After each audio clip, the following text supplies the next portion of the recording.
अमेरिकी राष्ट्रपति Donald Trump के फैसलों से दुनिया इस वक्त हैरान है। उन्होंने एक फैसला किया है कि 6 दशक से अमेरिका दुनिया को मानवीय मदद जो कर रहा था वो अब नहीं करेगा। हालांकि भारत को वो पैसे बहुत कम मात्रा में मिलते थे, लेकिन देश के अलग अलग हिस्सों पर क्या असर पड़ रहा है, इसको समझने के लिए हमारी ये खास रिपोर्ट देखिए।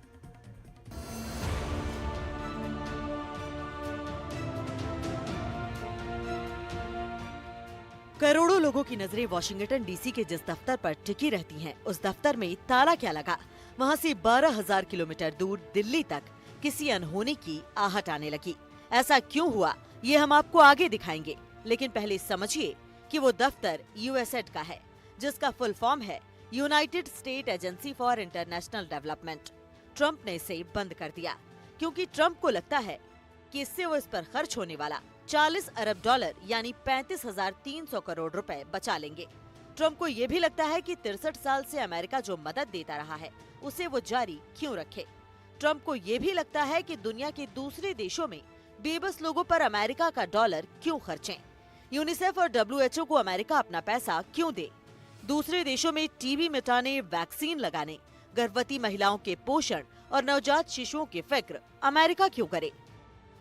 लेकिन ट्रंप के इस फायदे का असर भारत पर दिख रहा है और विरोध सीधे वॉशिंगटन में। वहां सीनेटरों ने ट्रंप के फैसले को तुगलकी करार दे दिया।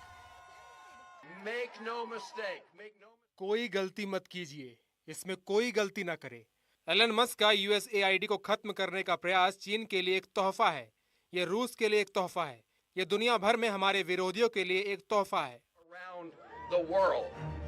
और अब आप देखिए कि अमेरिकी राष्ट्रपति के फैसले का भारत पर क्या असर हो रहा है। एनडीटीवी के संवाददाताओं ने दिल्ली से लेकर जयपुर, ग्वालियर, सीहोर, मुंबई, रांची, लखनऊ और पटना तक यूएसएड के बंद होने से पड़ने वाले असर पर ग्राउंड रिपोर्ट तैयार की। शुरुआत हम मध्य प्रदेश के शहर सीहोर से करते हैं, जहां बच्चों के लिए अस्पताल में आईसीयू और टीकाकरण में यूनिसेफ जैसी संस्थाओं की भागीदारी रही। इसमें सीहोर के अलावा शाजापुर, राजगढ़ और देवास के भी नवजात बच्चों का इलाज किया जाता है। इसमें 4 वेंटिलेटर, 30 वार्मर और फोटोथेरेपी मशीनें रखी गई हैं। बच्चों के वैक्सीन के सारे टीके लगवाने में 30 से 40,000 रुपए तक खर्च होते हैं। लेकिन वॉशिंगटन में बैठे ट्रंप का इस मदद से हाथ खींच लेने का बुरा असर पड़ सकता है। WHO है, यूनिसेफ है और ये वैक्सीनेशन प्रोग्राम जो शासन का सरकार द्वारा चलाया जाता है, ये पूर्णतः निःशुल्क रहता है और इसकी पूरी तरह से मॉनिटरिंग की जाती है और इसके बहुत सारे बीमारी से बचाने में ये मददगार होता है। मध्य प्रदेश के ही दूसरे शहर ग्वालियर में हम आपको लेकर चलते हैं, जहां यूएसएड फंड के बंद होने का बहुत नकारात्मक असर पड़ने का डर है। इससे ग्वालियर में स्वास्थ्य, महिला सुधार, आंगनबाड़ी, टीबी और एड्स जैसी बीमारियों से लड़ने वाले सभी प्रोजेक्ट लटक सकते हैं। इसके कारण उन गैर सरकारी संगठनों की चिंता बढ़ गई है जो ऐसे प्रोजेक्ट पर काम कर रहे हैं। आपके यहाँ क्या होंगे? आपके अंदर हॉस्पिटल के अंदर जो इम्प्रूवमेंट हो रहे हैं, जो मशीनरीज हैं, जो दवाइयाँ हैं और ट्यूबरक्लोसिस पे जो काम है, HIV एड, उसमें उनका फंड गवर्नमेंट तरफ है। ग्वालियर में ऐसी कोई 20-25 तरह की योजनाएं चल रही होंगी जिनमें USAID का फंड होगा, क्योंकि वो तो गवर्नमेंट टू गवर्नमेंट वो करते हैं। उनके एक्सपर्ट्स आते हैं, उनको ट्रेनिंग देते हैं, मशीनें देते हैं, तो बहुत बड़ा असर है। उसी तरह राजस्थान में भी कई योजनाओं पर ट्रंप के फैसले का असर होगा। यूएसएड से राजस्थान में पौधारोपण और बाघों के संरक्षण का काम किया जाता है। उसी तरह टीकाकरण ड्राइव के लिए अमेरिका से पैसा आता है। यूएसएड की मदद से राजस्थान में रूम टू रीड और RSCERT ने बच्चों को मातृभाषा में पढ़ाने के लिए 27 किताबों का प्रकाशन शुरू किया था। ये किताबें हिंदी, बागड़ी और गरासिया भाषा में छापी गयी। लेकिन अब आगे क्या होगा, ये एक बड़ा सवाल है।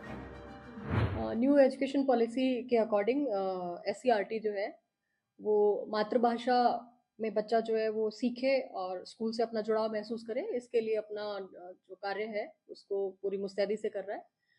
प्राथमिक तौर पे हमने डूंगरपुर और सिरोही 2 जिलों के ब्लॉक्स में इसको शुरू किया। अभी 9 अन्य जिलों में भी हमारा काम जो है MLE को लेकर के चल रहा है। हमारे कई सारे नॉलेज पार्टनर्स हैं जो तकनीकी तौर पे हमारा इसमें सहयोग कर रहे हैं। रूम टू रीड है, यूसेड है, यूनिसेफ है, टाटा ट्रस्ट है, बहुत सारे एनजीओ पार्टनर्स हैं जिनके साथ मिलकर के हम इस काम को कर रहे हैं।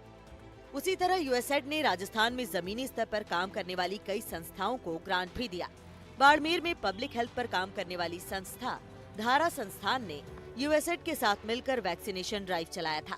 यूएसएड के बंद होने से धारा का ये अभियान प्रभावित होगा।